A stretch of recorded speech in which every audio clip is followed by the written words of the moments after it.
Europe 1, bien fait pour vous. Alors attention, j'ouvre. Les tendances. Ah bah voilà, Elle a dit attention, ouvre dans le micro, je pense que ça va puer dans 2 minutes. Voilà, ça y est, ça arrive. Angèle commence à ouvrir les bocaux, il est midi, donc c'est l'heure de parler gastronomie. On va découvrir une nouvelle chroniqueuse, c'est vous Angèle Ferremac, vous êtes chef et vous nous proposez ce mardi une découverte de la cuisine lacto-fermentée, c'est bien ça? Alors moi je veux bien l'histoire, à quoi ça sert et si c'est bon. Alors, je vais tout vous dire. La lactofermentation, déjà, ça existe depuis très très longtemps. En fait, vous en avez peut-être pas encore fait chez vous, mais vous la côtoyez forcément en fait, parce que dans le levain du pain, dans le vin, dans la choucroute, dans les yaourts, dans le fromage, mais aussi dans le miso, dans le kéfir, dans le natto que vous avez dans vos petites assiettes qui sentent fort. Ça sent pas mauvais, il y en franchement. a partout. Bah, ça sent fort. Moi, c'est un goût, une saveur que j'adore, qui est très particulière. En fait, la lactofermentation, c'est une méthode très très très ancienne qui permet de conserver les aliments d'une année à l'autre. Donc, ça daterait du néolithique, de plus de 8000 ans, et on la retrouve sous plein de formes dans le monde. Donc, les doshas, par exemple, en Inde. Mais c'est quoi les doshas? Les doshas, ce sont ces petites galettes qui sont faites très faciles à faire chez soi d'ailleurs, avec de la farine de riz, de la farine de pois chiches qu'on fait fermenter, et ensuite, comme des petits pancakes, on les met sur une poêle, on peut mettre dessus des œufs, des légumes, etc. C'est délicieux parce qu'il y a un petit goût un peu aigre-doux de la galette qui est ce goût propre à la lactofermentation que je trouve particulièrement bon. On le retrouve aussi au Japon avec le miso, le natto, le shoyu, le mirin, le tsukemono que vous avez dans vos petites assiettes qui sont ces légumes fermentés. C'est très bon. Et puis elle est déjà en train de manger évidemment. Alors on a des cuillères. Il faut surtout, oui pardon. Elle y a été avec les doigts directement. C'est pas grave. J'ai pas filmé. C'est ça. Et Mélanie et Julia, vous avez sûrement déjà testé le fameux akarl islandais. C'est ce fameux requin fermenté, enterré plusieurs mois, mis à sécher. Donc voilà, c'est ce genre. On en a dans l'assiette là du truc. Non, je vous ai pas mis du requin. Je vous ai pas mis du requin. Il n'y a pas du requin pourri, c'est bon? Non, il n'y a pas du requin pourri. Là, c'est complètement végétarien. Enfin, cela dit, c'est plein de bactéries. Je vais vous en parler. Mais alors, comment on peut reproduire un truc pareil chez nous? C'est ça que je comprends pas. C'est très simple à faire. Donc, dites-moi. Il faut choisir des légumes bio, idéalement des légumes racines. Et c'est important qu'ils soient bio parce qu'en fait, les pesticides vont altérer le bon développement des bactéries. Donc, vous pouvez prendre du daikon, des betteraves, des radis, des carottes. Il y a comme un goût de moutarde dans mon assiette. C'est quoi? Alors attention, c'est le miso. En fait, c'est la pâte miso. J'ai pas eu le temps de trop vous expliquer, mais ça, normalement, on le mélange plutôt avec de l'eau, mais ça peut faire un super condiment. Dans les vinaigrettes d'ailleurs, c'est délicieux. Et donc, vous prenez vos légumes bio, donc vos légumes un peu qui contiennent pas trop d'eau. Vous les coupez finement, vous les râpez comme la choucroute, et ensuite vous allez faire une saumure. Donc on mélange du sel. Il y a du radis noir là, non? Exactement. C'est bon ça. Donc vous faites une saumure, on mélange sel et eau. Vous recouvrez vos légumes, vous laissez 7 jours dans un bocal à température ambiante, idéalement. Les garçons, vous mangez pas? Ils ont peur. On va goûter. Tout est effrayé. Allez-y si vous préférez ne pas y aller avec les doigts. Et donc voilà, vous avez vos légumes lactofermentés. Donc en fait, c'est très facile à faire. Et c'est bon pour la santé, ça? Mais alors c'est excellent pour la santé. D'ailleurs, je vous conseille vraiment de les faire chez vous avec ces petites recettes parce que plus les pays sont industrialisés, moins on retrouve évidemment la lactofermentation, puisque c'est des techniques de conservation, en fait, voilà, ancestrales, loin de la pasteurisation, de l'industrialisation et tout ça. Donc on mange des bactéries? On mange des bactéries, mais on est plein de bactéries. On a plus de bactéries que de cellules dans notre corps. Ouais. Donc notre flore intestinale est pleine de bactéries, et on va retrouver des bonnes bactéries dans la lactofermentation. Donc non seulement on nourrit notre tube digestif sainement avec des bonnes bactéries qui lui font du bien. On nourrit, on le protège, et en plus ça va permettre la lactofermentation de dissocier les protéines, donc de les couper en acides aminés, donc ils vont être beaucoup plus assimilables.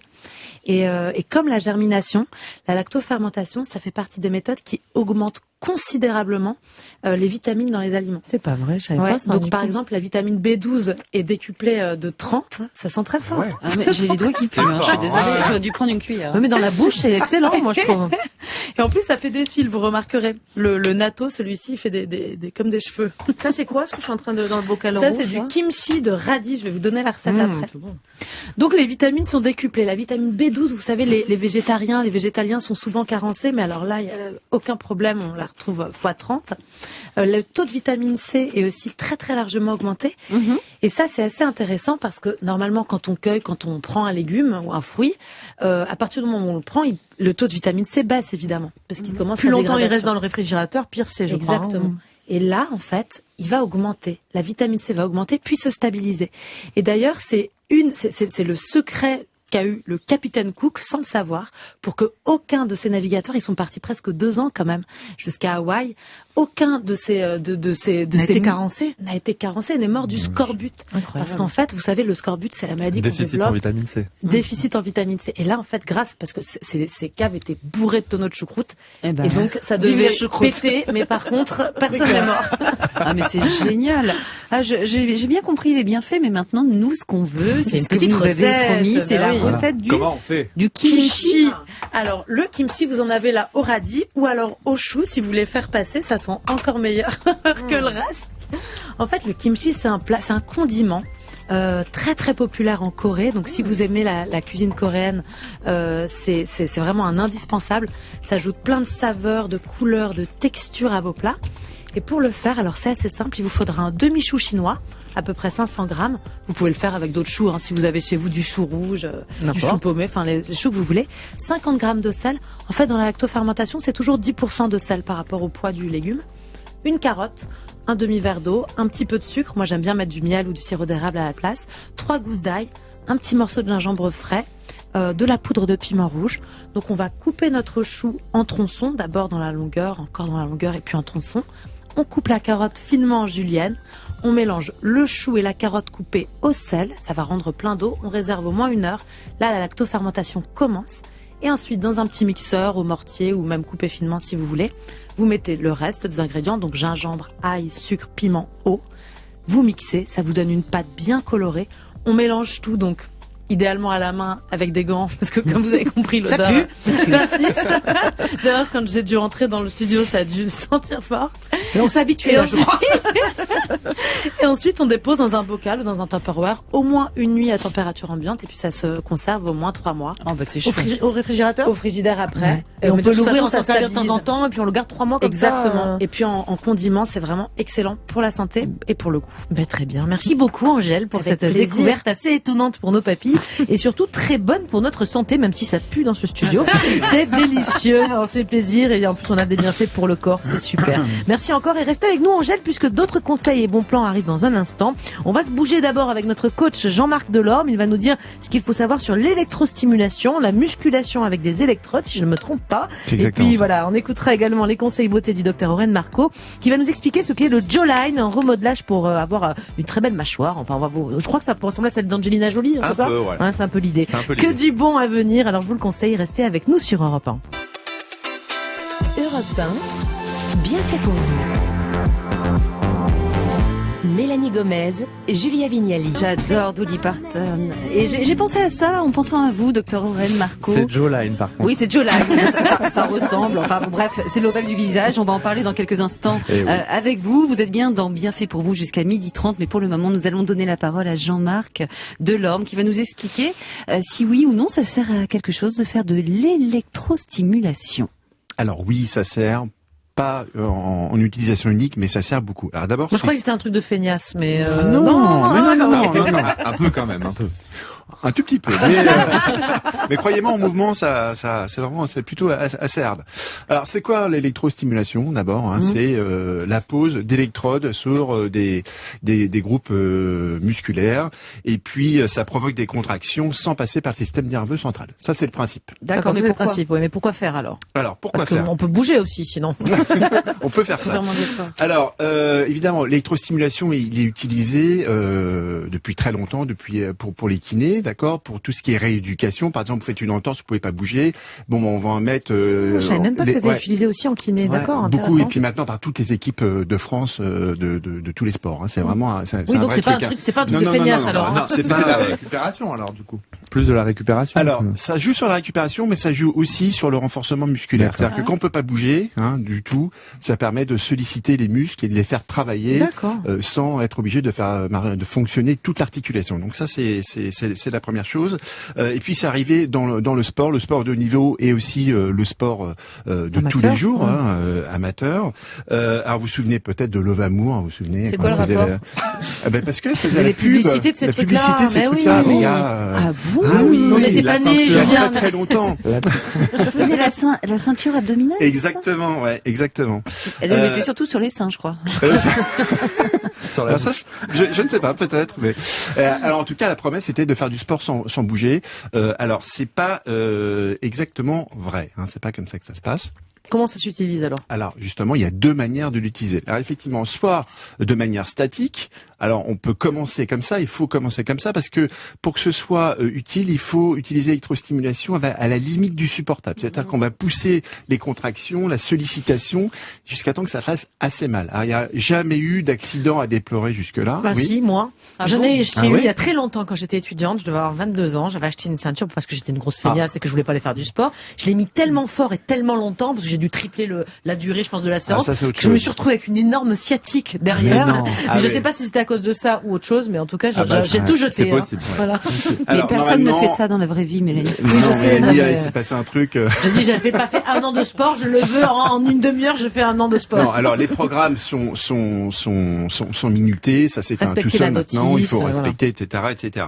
Alors, comme je vous le disais, il y a en manière statique, donc ça c'est pour s'initier un petit peu aux choses, hein, pendant 2 à 3 semaines. Donc ça, c'est quand on s'achète une ceinture à la maison. Alors, une ceinture à la maison. Donc, il y a trois, je vais vous le dire après, il y a à peu près trois mouvances qui sont sur l'électrostimulation. Il y a un peu les ceintures qu'on pose juste pour la ceinture abdominale, comme ça. Bon. C'est pas mal, c'est pas ce que je préfère. Il y a aussi des salles maintenant qui proposent, Oui. je sais pas si on peut. Non, on peut pas, mais on peut pas. Hein. Mais on des voit. gilets, Des gilets. voilà, des gilets, et en même temps on fait du sport. Alors ça c'est pareil. De mon point de vue, les électrodes sont pas forcément placées pile poil au bon endroit. C'est pas du sur-mesure, quoi. Ouais. C'est pas du sur-mesure. Et puis ça sent un peu le chien mouillé, hein, parce que ils vous mettent, docteur, C'est vrai, moi personnellement je l'ai déjà testé, c'est vrai que ça sent un peu le chien mouillé. On est d'accord. Alors, même sans les Alors, la caractéristiques technique que d'odeur, vous aimez mieux? et la technique que je préfère, c'est vraiment poser les électrodes de manière précise, selon un dessin. On peut même tester avec des petits stylets pour savoir où est la meilleure contraction musculaire. Ah. Et ça, c'est vraiment bien parce qu'on peut déjà travailler exactement ce C'est qu'on du veut. sur-mesure, là. C'est du Ouais. sur-mesure. Mais ça, il y a c'est des statique programmes. ou on fait Alors, le mouvement avec là, pour l'instant, c'est statique. Après, je vais oui. parler du mouvement. Donc, on peut mettre ça sur la ceinture abdominale. Par exemple, attendre sur le canapé, les jambes pliées. Et puis après, il y a aussi en mouvement, et ça c'est vraiment chouette parce que l'électrostimulation sollicite les fibres en superficie, d'accord, proche des électrodes, alors que la musculation traditionnelle sollicite plus en profondeur avec une rotation des unités motrices comme ça. Résultat, si on fait l'exercice, par exemple des squats avec les électrodes sur les quadriceps, vous allez faire fonctionner le muscle de manière optimale. Alors je vous dis pas les courbatures derrière, y compris en profondeur, les deux en même temps, c'est ça. Bon, les courbatures, je vous dis pas derrière pour la première fois. Ouais, c'est l'enfer. C'est chaud patate. Donc, par exemple, 5 séries de 12 avec les contractions. Vous faites le mouvement pendant les cycles où ça contracte. Dès que il y a un relâchement, vous vous redressez et vous continuez à faire les squats comme ça. Très bien. Merci beaucoup, Jean-Marc, pour tous vos conseils électrisants ce matin. Moi, quand c'est facile, ça me plaît bien. Enfin, finalement, c'est pas si facile que ça, d'ailleurs. C'est super Voilà. bien. Bon, à présent, on va se faire belle et beau avec vous, Dr Aurène Marco. Vous allez voulu nous parler aujourd'hui d'une tendance esthétique qui nous vient, comme toujours, je dirais presque, des États-Unis, Exactement. le Jawline. Je le dis bien, Jawline. Et ouais, c'est ça. Pas mal. Moi, je suis vraiment pas une spécialiste de l'esthétique, ça vous avez compris. Alors, de quoi s'agit-il? Parce que j'ai jamais entendu parler de ça. Alors la Jawline, c'est un Il a peu... pas dit non, quand j'ai dit je suis pas une spécialiste. Non, il a pas dit non. c'est-à-dire que non, le plutôt naturel. Non, la Jawline, à part 2-3 trucs. Non, moi je dirais authentique. C'est ça, authentique. Non, la Jawline, en fait, c'est un critère de beauté qui est apparu il y a plusieurs années, on va dire 3-4 ans aux États-Unis. Effectivement, quand on analyse un visage, c'est vrai que je sais pas si vous pensez à une très jolie jeune fille, par exemple, je sais pas, vous pensez à qui? Angelina Jolie. Elle est pas mal, ouais. Elle est pas mal. Elle est pas si jeune, mais. Elle est pas si jeune. Bon, franchement, pensez à n'importe quel visage que vous trouvez beau, et en fait, vous allez analyser le visage, et souvent, ce qui ressort, le critère qui est vraiment commun, c'est que tous les gens beaux ont un angle de la mâchoire très dessiné, et effectivement Brad Pitt, par exemple, chez les hommes, Angelina Jolie, puis n'importe quel mannequin. Des visages un peu des mâchoires carrées. Des visages un peu dessinés. Ouais. Et en c'est fait, pas lié à la maigreur, en fait? Non, pas forcément lié à la maigreur, c'est lié en fait à la visibilité un petit peu de cet angle qui dessine en fait le cou, qui donne du coup un port un peu plus élégant, etc. Et donc c'est vrai que ce critère de beauté est entré maintenant un petit peu dans les mœurs en esthétique, et on a des techniques maintenant pour vous l'accentuer, le créer ou l'améliorer en tout cas chez les patients. On a des belles mâchoires, moi je trouve, autour de la table. Là. Ça va, franchement. C'est vrai que hein, je regardais. Moi j'ai un visage large, mais il est assez carré quand même. Enfin, C'est pas une histoire d'être carré d'ailleurs, tout simplement dessiné en fait. Tout simplement dessiné, pas forcément carré en excès, mais vraiment dessiné, qu'il y ait une vraie démarcation. Je dirais presque au Rennes que c'est chez vous qu'on le voit le moins, parce qu'avec la on barbe, le voit pas très bien, ouais. Je suis dégoûté. D'ailleurs, ouais. en faisant la chronique, je me suis dit que peut-être que j'allais me lancer. Vous l'avez pas encore fait sur vous, le jawline? Pas encore, mais ça ne saurait tarder, je pense. Et alors justement, comment vous procédez? Alors du coup, il y a différentes façons de faire. Il y a soit chirurgical, mais personne ne fait ça. C'est-à-dire que avant on cassait la mâchoire, on mettait des trucs et tout. Non, c'était un peu l'enfer. Et maintenant, on a des solutions de médecine esthétique assez simples où on peut injecter de l'acide hyaluronique, qui est le composant qui se résorbe le plus facilement. C'est un produit qu'on met contre du coup l'angle de la mâchoire ici. On peut volumer un petit peu cette partie. Alors et ici, c'est où ici? Ici, c'est vraiment on n'est pas à la télé. L'angle entre l'angle de la joue, vous voyez. Enfin, je sais pas. On nous voit là, comment l'expliquer? Non. L'angle de la mâchoire. Vous avez de... toute la mandibule qui est comme ça, ouais. Et la prolongation là sur les côtés. Donc on volume en fait ces deux parties-là sur les côtés, et ensuite on peut volumer en injectant de l'acide hyaluronique contre l'os de la mandibule pour un tout petit peu plus se dessiner cette partie-là. D'accord.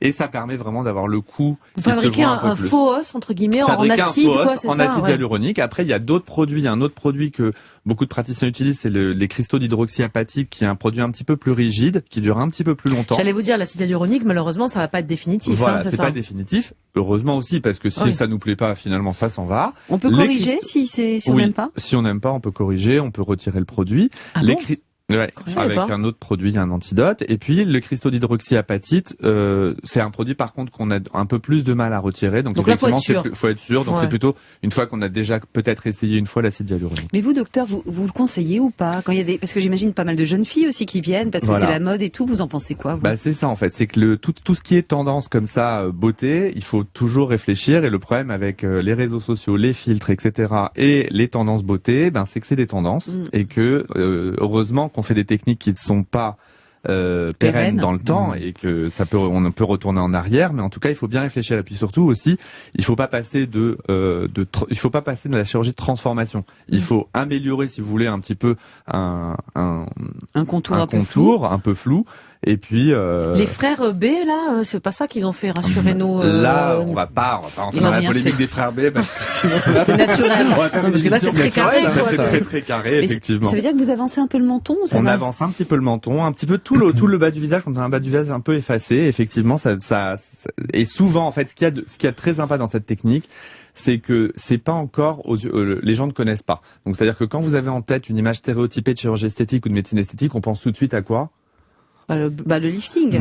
Bien les pommettes, très saillantes, très etc. Très réticulées, très gonflées. Et souvent, c'est ça qui fait qu'on dit, ah là là, elle est mal refaite, etc. Là, avec cette technique, c'est pas encore vraiment en tête des gens. On a une amélioration subtile des choses, où c'est vrai que les résultats sont vraiment très jolis, et personne ne sait ce que vous avez fait. Donc vous le faites pas, hein, on est d'accord, vous l'avez pas fait encore. Je fais pas sur moi. Ouais, c'est ça. vous l'avez déjà pas bougé. Non, ça bouge pas quand c'est bien injecté. En fait, on l'injecte vraiment contre l'os, et on a un plan d'injection qui est Mais Angèle, elle a une mâchoire parfaite. Non, je trouve ça génial d'avoir une mâchoire. Non, mais vous avez tout autour de cette table vraiment une mâchoire parfaite. Et en vrai, il y a beaucoup de filles qui viennent des fois me voir. Je leur dis, mais c'est incroyable d'être dessiné comme ça. En régie, ils m'ont dit, oh le faux cul. Ils m'ont dit, si. En régie, on m'a dit ça dans le casque, oh le faux cul. Bon, merci docteur Aurène Marco. C'était très intéressant. J'espère que c'était sincère de découvrir cette tendance nouvelle en médecine esthétique. Moi, j'adore vous écouter parce que j'apprends toujours beaucoup avec vous tous d'ailleurs. Merci à tous les trois pour tous vos conseils, vos bons plans comme à chaque fois. Et donc cette émission est terminée, ça y est. On se retrouve bien sûr demain à 11h. Et Julia, demain, quel sera le programme? Alors demain, on va se poser la question suivante. Est-ce que la gentillesse est une faiblesse? Vous savez ce qu'on dit, hein, trop bon, trop con.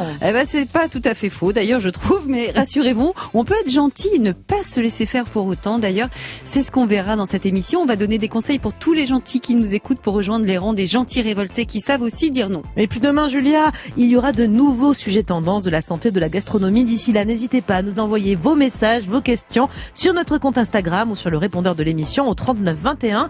À suivre, c'est Europe Midi avec Romain Desarbres.